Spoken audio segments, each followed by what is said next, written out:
welcome back to another episode of Third Shot Podcast. If you haven't already, please go and follow us or comment or just engage in any way with us on our social media. You can find us on Instagram, Facebook at Third Shot Podcast. We are also on X at Third Shot Pod, or you can check out all of our previous episodes on our website at thirdshotpodcast.com. We have been away for a few weeks, and it's so good to see Uncle Greg and Russ's faces. So we're going to do a little toast to bringing it back. We had some family stuff going on, but it's so good to be back with y'all. That's right. Good to see you too, Brigie. Cheers. Cheers. Yeah, a lot of family stuff going on. What are you drinking, Russ? That would be a Celsius, of course. Oh, how appropriate. Still trying to make that happen. Sorry, Greg, I interrupted you. No, I was just saying, gosh, I miss both of you because we have had a bunch of things going on in all of our lives. It's crazy with family health things. It seemed like it was just kind of an avalanche of things going on all in like a 2-week period of time that we just, you know what? Pickleball is great. Our podcast is so much fun, yet sometimes it's got to take a backseat to life. Yeah, sometimes it happens. Totally. I was telling Russ before we jumped on, I was like, August was just the bearer of bad news, it seemed like. So it's so good that that's behind us. Everyone seems to be doing so much better, and I'm just positive that September is going to look a lot better for us. Yeah, I want to give a tribute to the people in our lives, my mom, my mother-in-law, your grandmother, like everybody that has been impacted in the month of August. They're all doing much better. And I think the show should be a tribute to them because they're survivors and they are just fighters out there. And they're all doing great. Yeah. And you, Uncle, you've been going through some stuff as well, but yet you still had a tournament very recently, and we're anxiously awaiting an update. Well, let me give you the health update first, because I've had this cyst in my back for, a couple years, but it just never really bothered me. It's just kind of a lump, right? And it was a cyst. It wasn't anything dangerous. And then all of a sudden, I think, Brigie, when you were up here in the Bay Area with me, it started getting irritated, right? Mm-hmm. And I don't know I think I showed you and you were like, it's growing, it's getting kind of weird looking. And it was uncomfortable. I couldn't lay down. I couldn't sleep through the night. It was just, as my doctor said, it was very angry. So I decided, okay, I had him check it out and he goes, the best thing to do is go to a surgeon and actually have it removed. I'll go, can't you do it, doc? And he goes, nah, I don't think this is probably appropriate for me. You should probably see a surgeon. I go, what about a dermatologist? He goes, no, you should probably see a surgeon for this one because, it's pretty big and they may need to put you under. I don't know. Just go see a surgeon. I go, okay. Well, that's not that easy to do. Surgeons are pretty booked up, I found out. No, I wouldn't have thought. Yeah. And I couldn't get an appointment to see a surgeon. So I went, multiple weeks with this thing growing in my back and I could not sleep. And it was just irritating me. And it was just miserable. You can't lean back on a chair. You can't lay down. You're trying to sleep all sideways. Anyway, no fun. I finally get in to see the surgeon and he goes, all right, let's take this bad boy out. It's looking bad. And I go, okay, right? He goes, it's going to hurt a little bit because I'm going to put in the painkiller. I'm going to shoot it into you and stuff like that. Then I'm going to slice you open. We're going to get all this stuff out. I go, okay. Now, I probably should have done some research on what's inside of a cyst. Were you not prepared? Right. I could be prepared, right? I thought it was just going to be like fluid coming out, right? When you feel it, it just feels like fluid. It doesn't feel... Well, anyway, they cut me open and I said, hey, doc. And the nurse is there. I go, can you take a picture? Like what's coming out? I mean, oh, yeah, sure. No problem, right? They take a picture of it. It is a combination of an octopus, a brain, and an alien coming out of my back. It is the grossest, weirdest thing. I had no clue that that's what it was gonna look like, and that was inside of me. That's Wow. wild. It was gross. I mean, it was gross. And then so they got most of it out, most of it.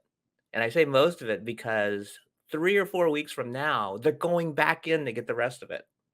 What? This is an ongoing process because there was so much in there. They said to get all of it, it was gonna be too traumatic and it was too big of a surgery to do in one instance.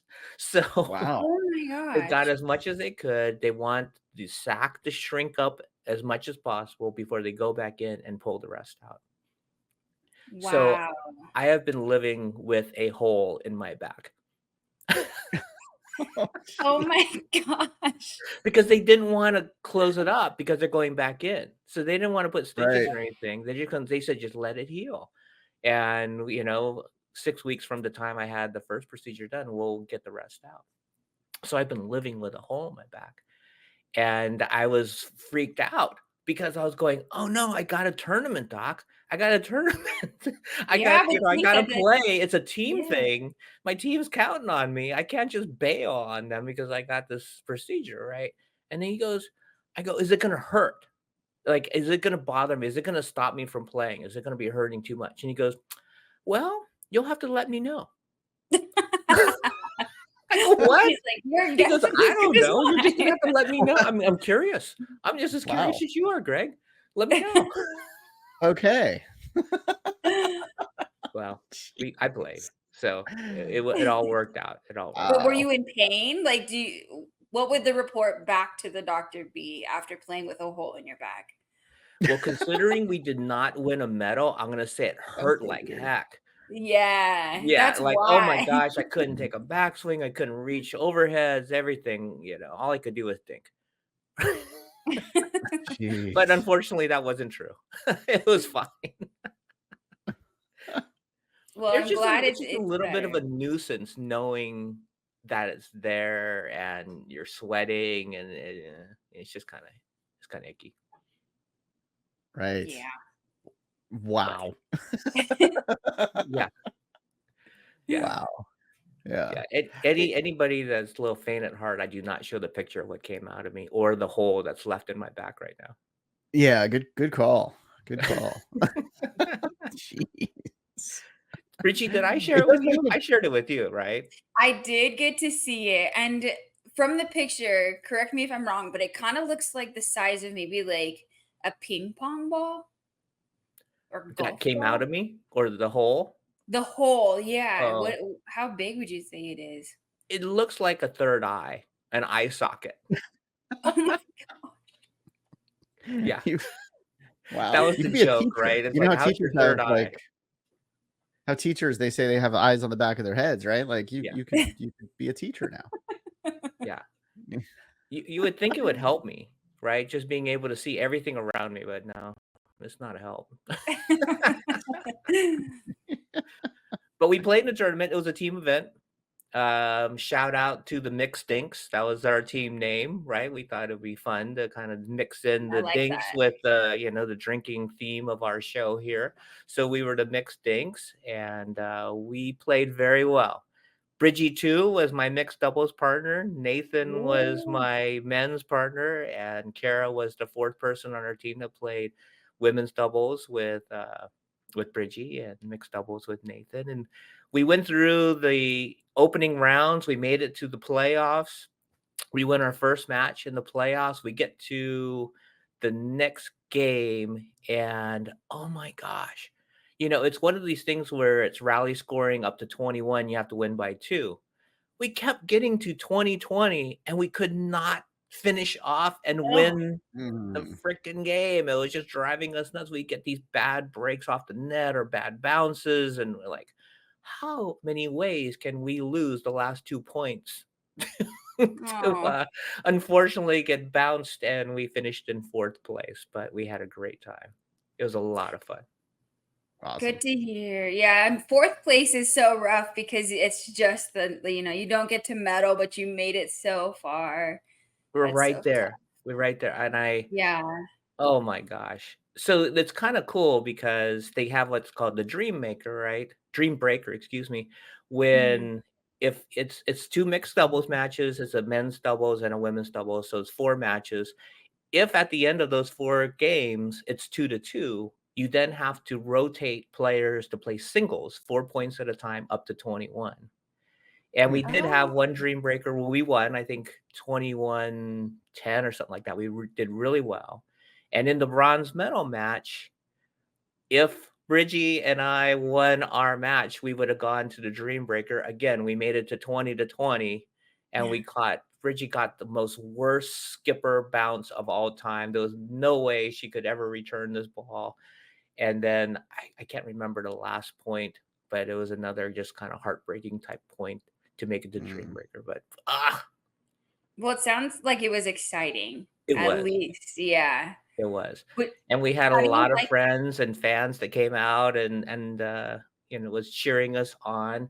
It was interesting because we had a bunch of different people that were supposed to play on our team that got injured prior to the event.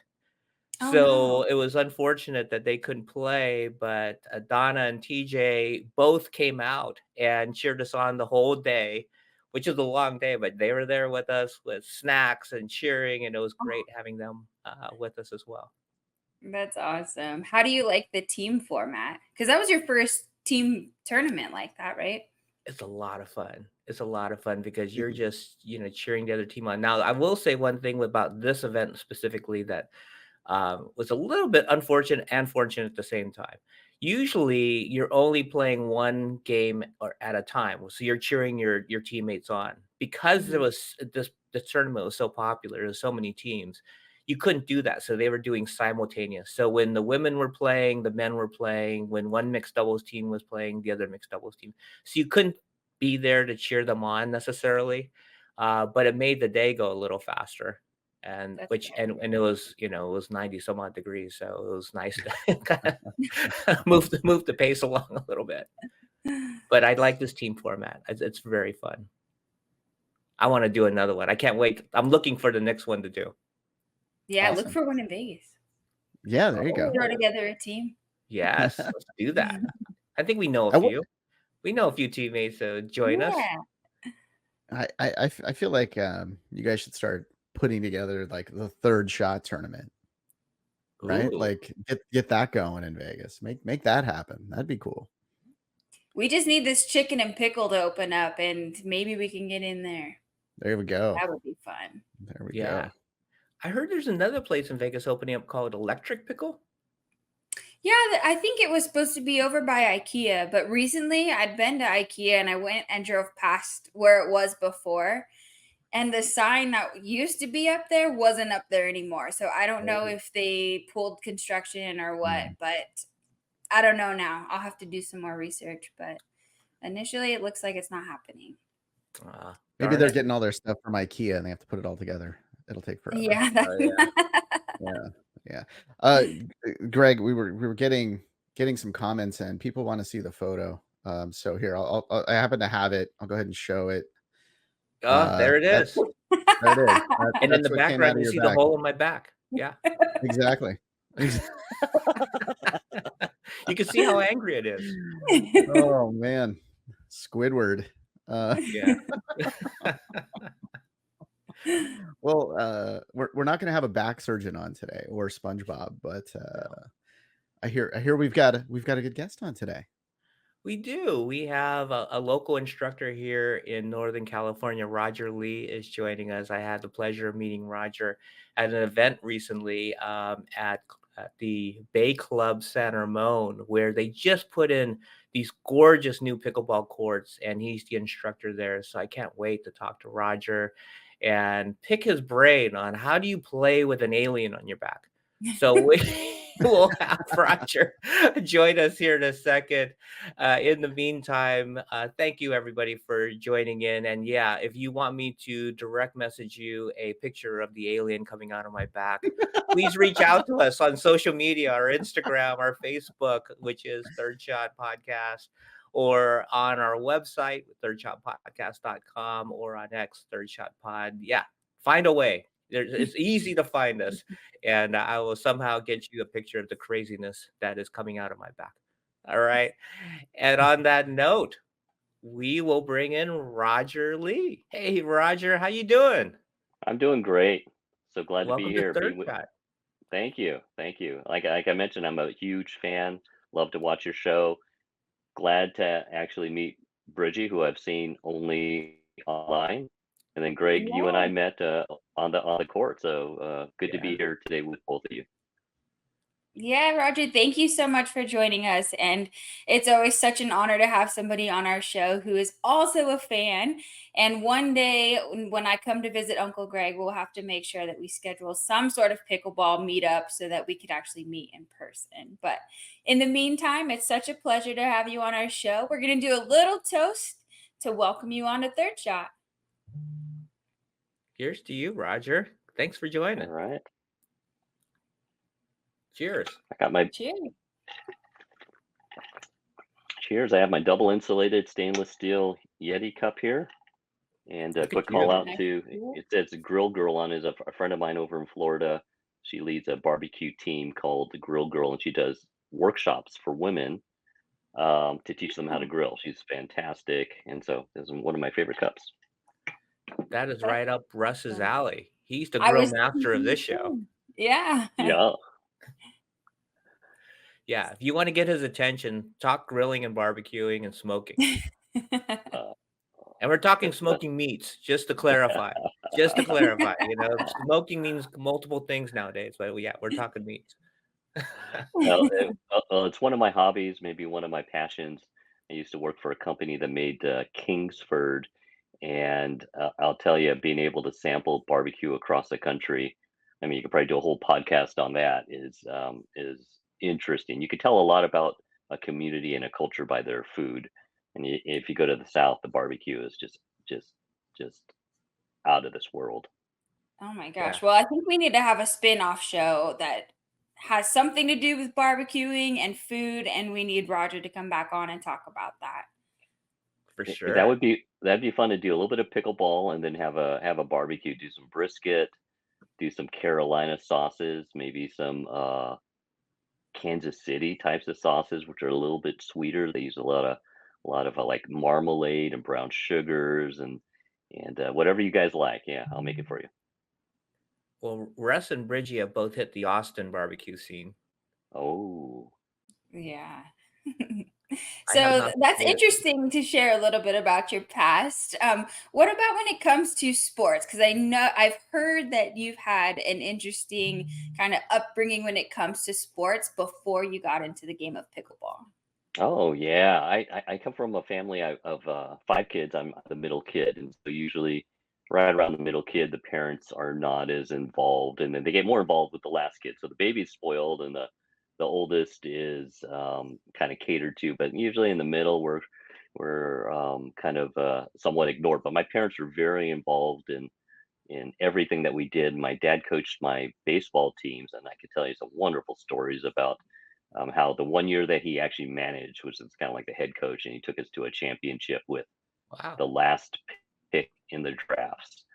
So we had the last pick in the draft, and I remember who was the last pick in that draft. When I was like 12 years old, and his name was Matt. And my dad left quite an impression on Matt because he helped that kid who no one else wanted develop into an all-star first baseman. It was That's awesome. quite an exciting time. And I saw Matt. Here's a funny story. I saw Matt at a class reunion, 10-year reunion. He came up to me afterwards and he said, he didn't say, "Hey, Roger, good to see you. Hey, Roger, remember baseball?" He said, "Hey, Roger, your dad's a good man." Oh, That's what that's that's what he great. said to me.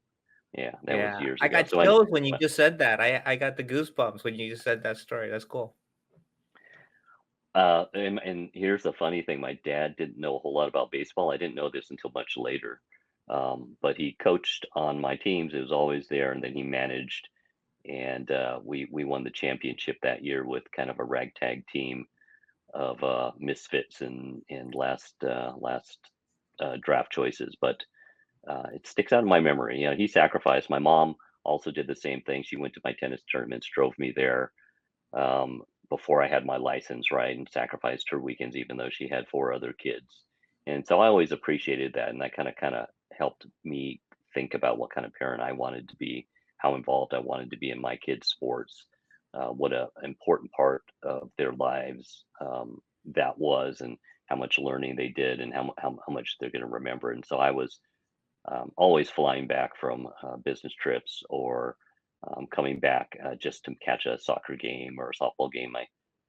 My kids did some really interesting sports. They did small sports but did it at a very high level, at a national level. I had my oldest Wow. daughter was into ultimate frisbee and was on the U19 team and competed at the college level, and later on coached UC Berkeley's ultimate frisbee teams. I had another daughter that would competed in nationals at acrobatics, which is kind of like gymnastics, but it's a three-person team. And my son actually played racquetball, which was very close to my heart because in college, that's where I met my wife, as on the racquetball team. And we played both played racquetball for UC Berkeley.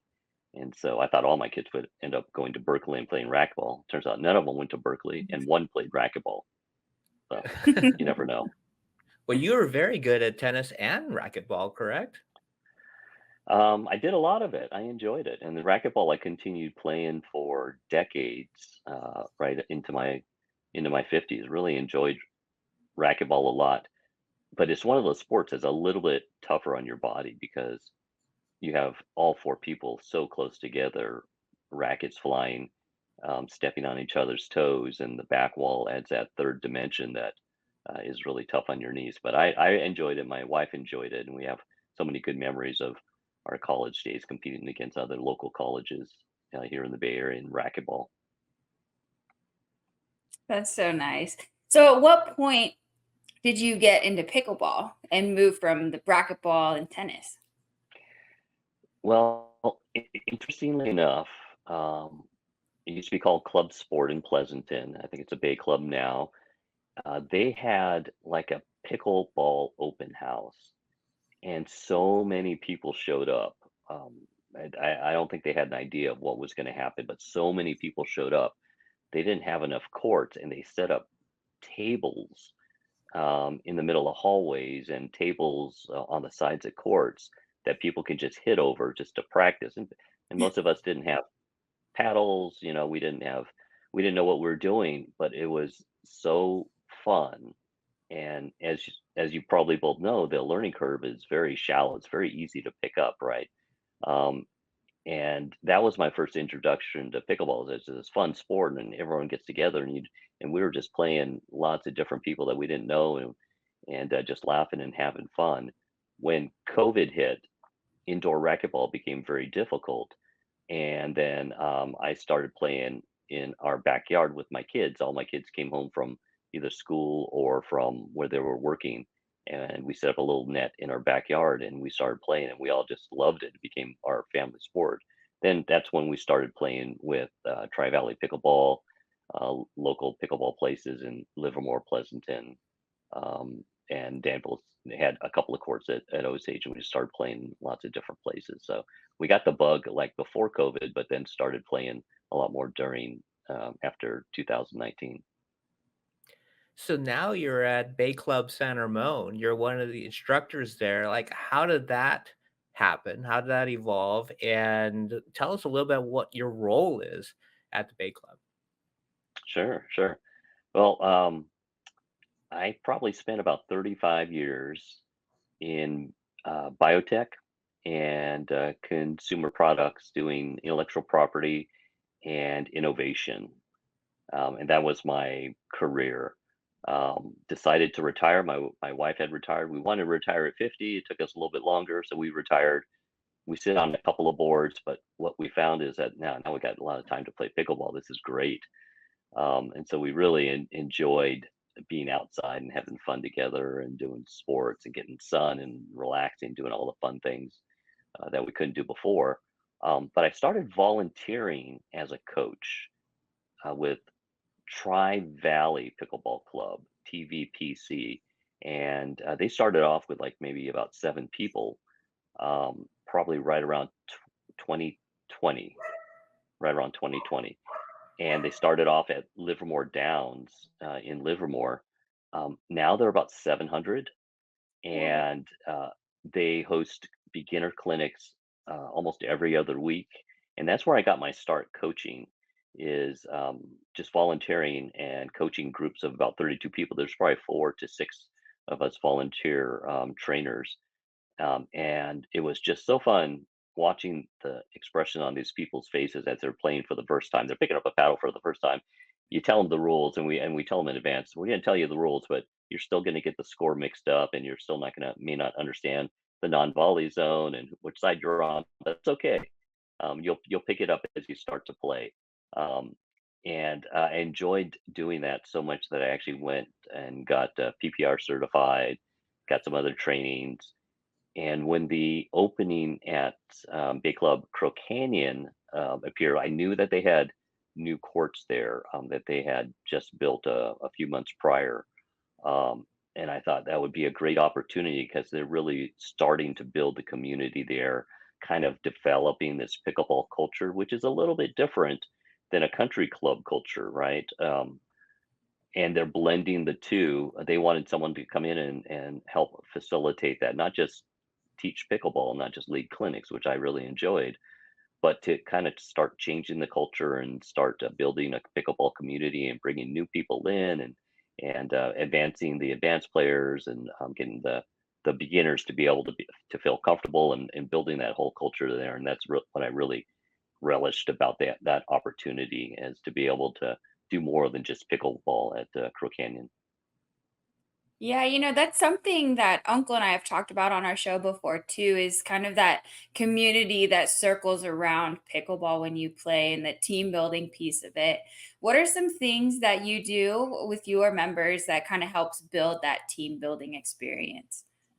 Well, part of it is as you guys know, and everyone that plays pickleball knows, that pickleball is unique because the three rules that make pickleball a little bit different. One, the underhand serve, one, the non-volley zone, and then the sometimes they call it third shot, where you have to let the ball bounce. You can't serve and volley, right? All three of those kind of change the sport from being domineering to being participatory and letting different levels play together, right? You could play with an advanced player and an intermediate, and they could still have fun.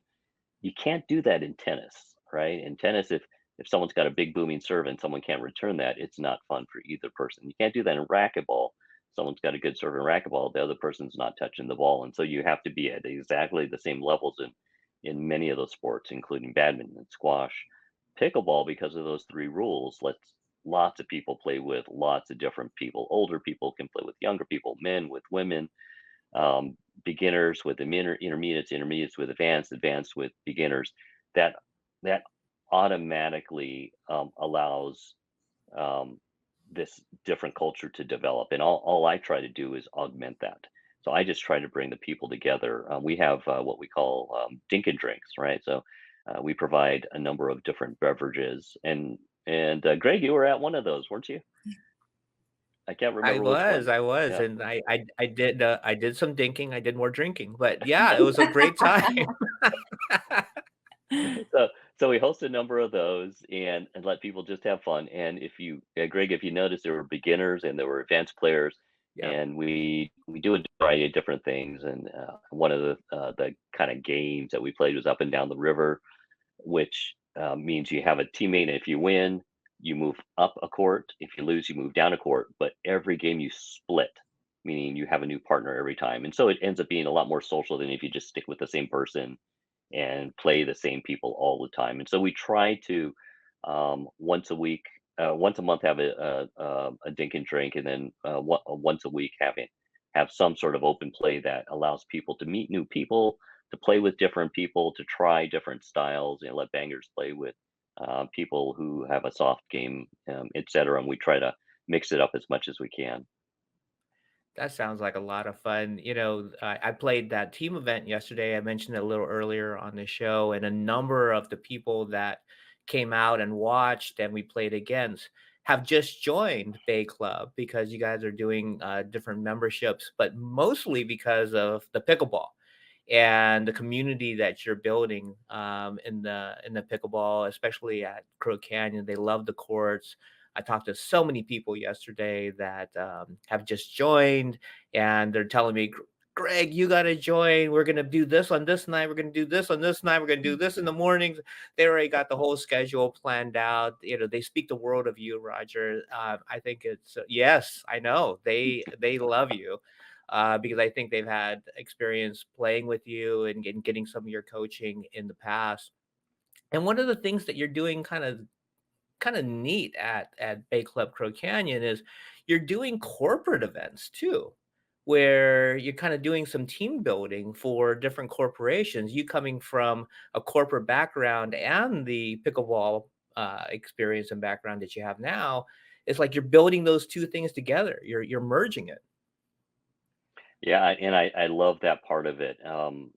The corporate events where you can bring in a team, and it could be 6 people, it could be 60 people, and have them do these team building activities where everyone's having fun, everyone can participate. And then the really neat thing about Crow Canyon, it's beautiful, beautiful site, and they have a wonderful restaurant there, and then people can go have lunch or dinner, or they could bring it out.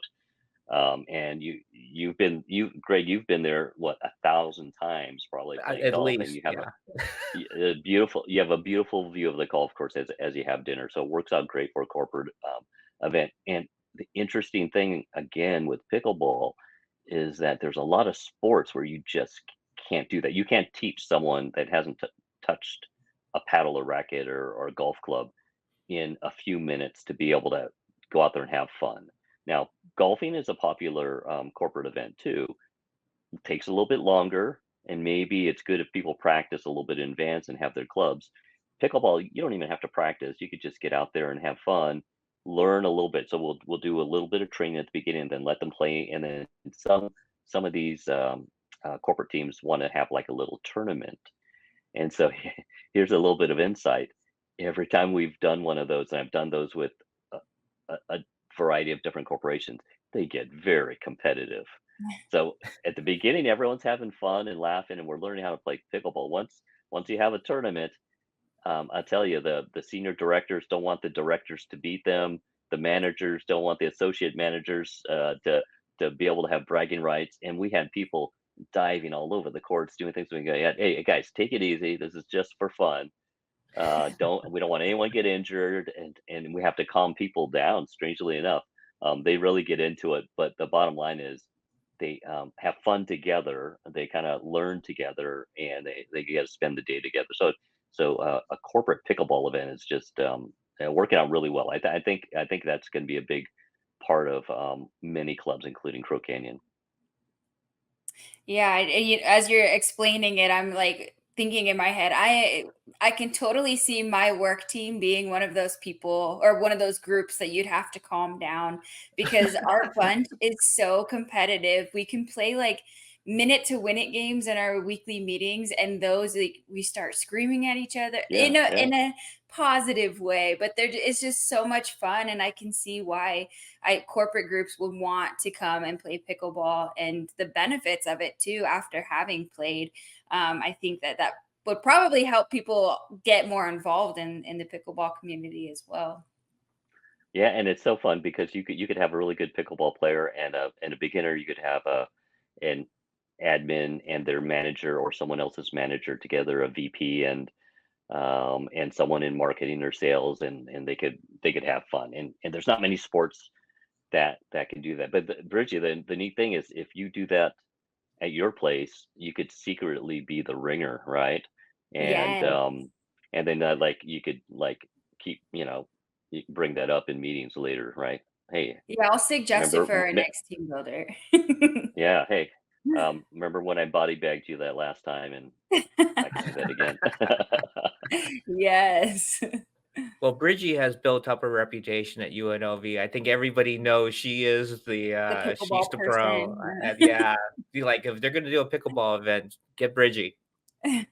That's true. Oh, that's well, I tell you, Las Vegas has so many good pickleball venues. I love Sunset Park Yes. over by the airport, and then the Plaza too. I played over at the Plaza, up, Yeah. on the elevated area by the pool, and that's pretty nice too. So there's a lot of opportunity in that area. Just like to go out there. The one thing let me share this like real quick that I didn't understand, but I'll tell you, one of my I'll call it a hobby is going to different places and playing pickleball across the U.S. or other countries and figuring out the local rules and the local culture and the idiosyncrasies or the habits or whatever of that local place, like just starting out. So you go to one place and, oh, back to the net starts, and you go to Monterey, oh, back to the ocean starts, and you go to Newport Beach, oh, back to the mountains, and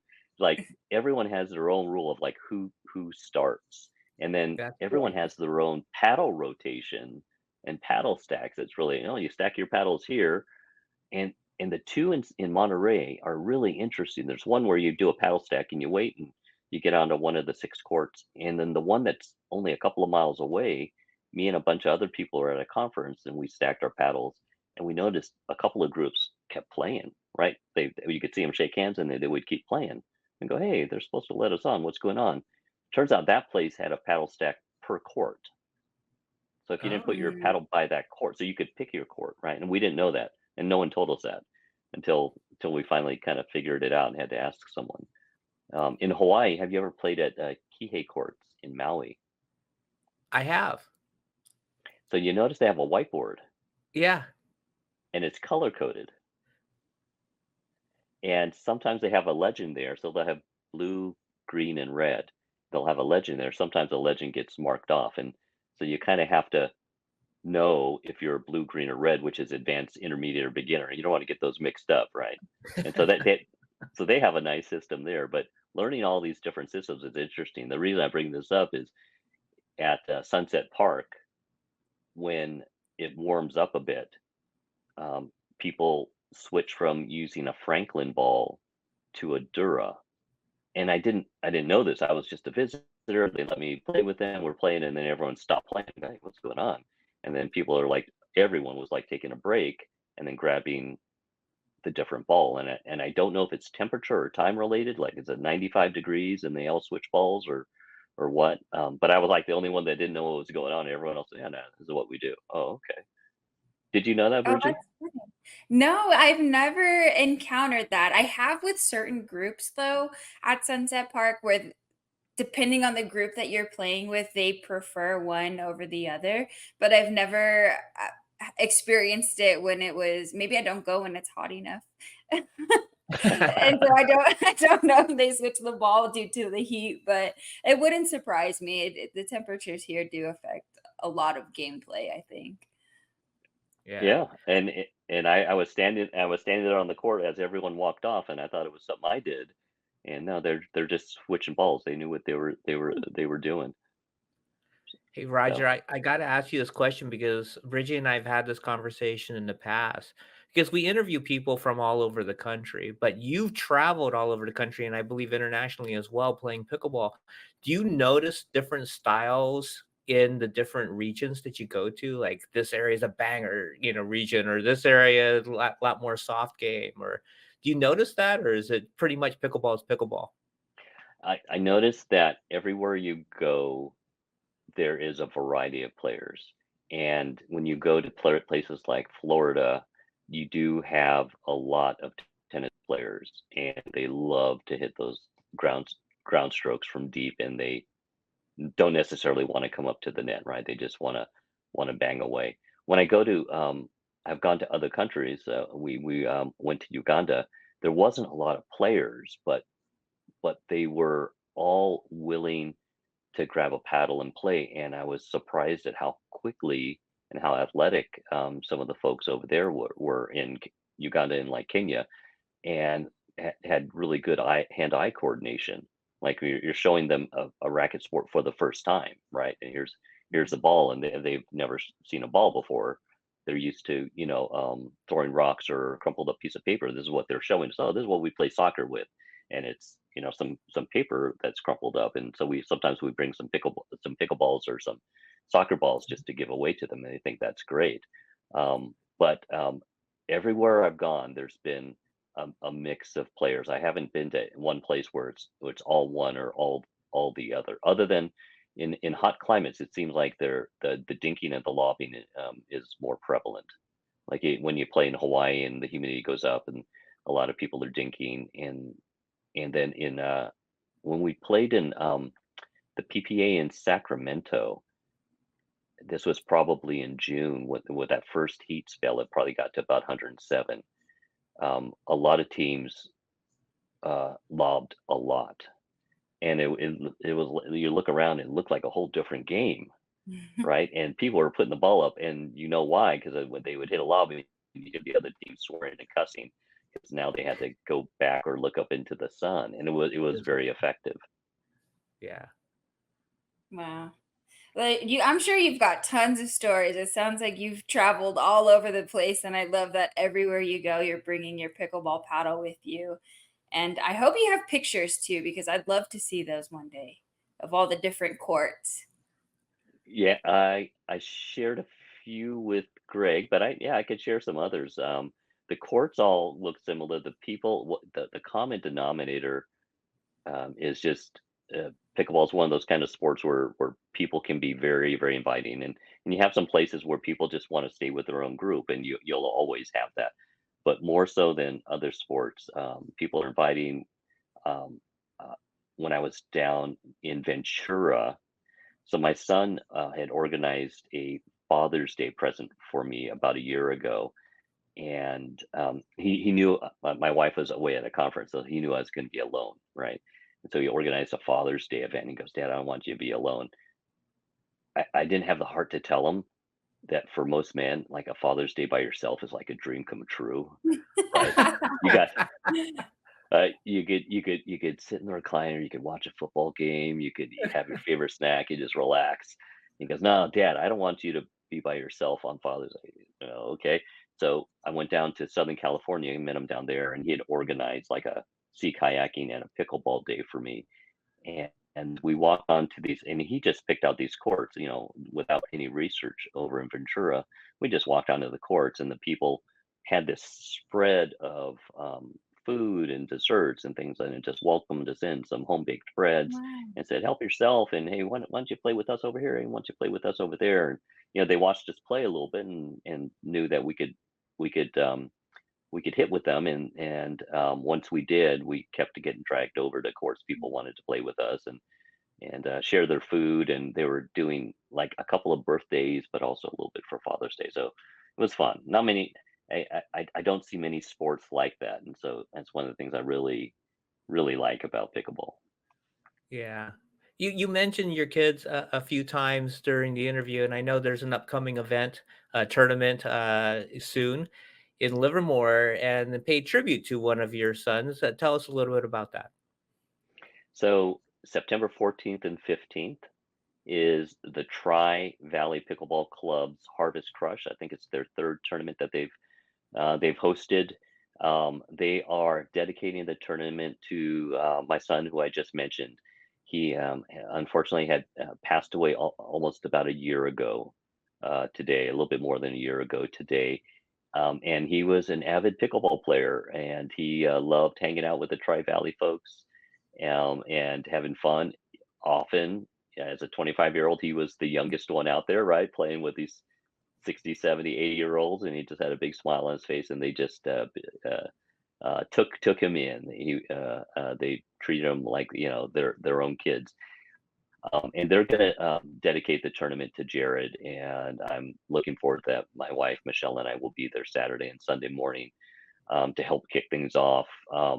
We helped create some new divisions for the tournament. The tournament typically had been very heavy on the 2-5, 3-5, up to 4-0 levels. But the higher levels often weren't filled, and we couldn't figure out why. And talking to people, some people were saying, "Oh, we're waiting for more, 4.5s and to join." So we created a cash prize open division, and it filled up, and there's a lot of players, um, and it's going to be competitive, and it's going to be fun.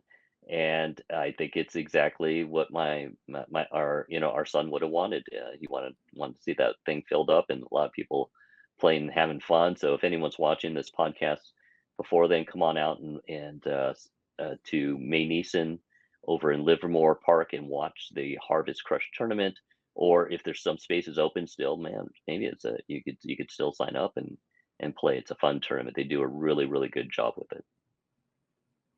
That's amazing. Well, thank you for sharing, and so sorry for your loss. We hope that the turnout is humongous because I'm sure that's what Jared would have loved to see. And I'm sure that it will be. And the work that you and your wife have put forward to get that prize money there is just fantastic. And I think that shows volumes on how you go about what you do in the pickleball community. So thank you. Yeah, and kudos to Tri Valley, who have really helped bring pickleball to the masses, to the Tri Valley area by hosting free clinics almost every other week for anyone that wants to learn how to play pickleball. They do it through the city, but they do also do it through Tri Valley.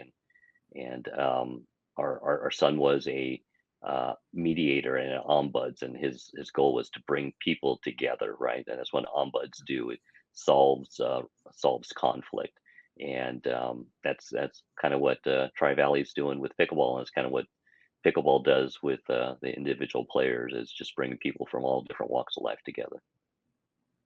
Absolutely. I mean, it's all about community, and it's so special to hear what you're doing in tribute for with Jared. And before we let you go today, I'd like to do a toast to you and what you're doing for the pickleball community, and to Jared memory. Here's to you. Cheers. Here's to you guys, Cheers. and here's to Third Shot. Thank you. And we are doing our third shot, so nice. For people that want to get a hold of you and maybe think about getting instruction, what's the best way for them to reach out to you? Probably either going to the Bay Club Crow Canyon website or emailing me directly at roger.lee@bayclubs with an S, bayclubs.com. And we could talk about clinics, join a group for clinics or private lessons. And we're doing some new things starting in September. One of them is, and it should be a lot of fun, by popular demand, the advanced players, many people are getting ready for nationals now and for tournaments, wanted advanced drills. And they want to drill with advanced players. And we're doing that on Tuesday nights at 6 o'clock. And so if you're a 4.0 or above, you're an advanced player and want to just drill, we'll probably do 5 or 6 or 7 different drills, fast-paced competitive drills. A lot of people play pickleball, but a lot of the competitive players say, I need to drill more. And so we're creating these drill clinics on Tuesday nights. Cool. Well, Roger, thank you so much for joining us today. We really appreciate it. And we will definitely have you back because there are so many other questions and tips that we want to get from you about how to improve our game. We just didn't get around to it because the conversation went by so quick. We had a lot of fun talking with you. So thank you for joining us. Oh, I had a blast. I'm glad I got to meet Brigie and Russ, and look forward to meeting Amanda and Greg. I will see you on the courts, maybe even the Absolutely. golf course someday. Yeah. Well, we're going to have to get Bridgie up here and I'll Yes. hit the courts very soon. That sounds good. It'll be a lot of Thank you fun. so much, Roger. Thank you guys. I'm a huge fan, so glad I'm able to connect with you. And here's to all the folks at Third Shot. Yay. Thanks. And thank you, everybody listening and watching. We are just thrilled to have Roger on, and we will continue to have special guests just like Roger Lee in future episodes. Please reach out to him if you're in the Bay Area and you're looking for instruction. He is fantastic, and he makes a lot of fun and easy to learn. You can support this show by subscribing. We promise to have more amazing guests just like Roger in future episodes. Let's continue to share our enjoyment for this special game and grow this pickleball community together. See you next time on Third Shot Podcast.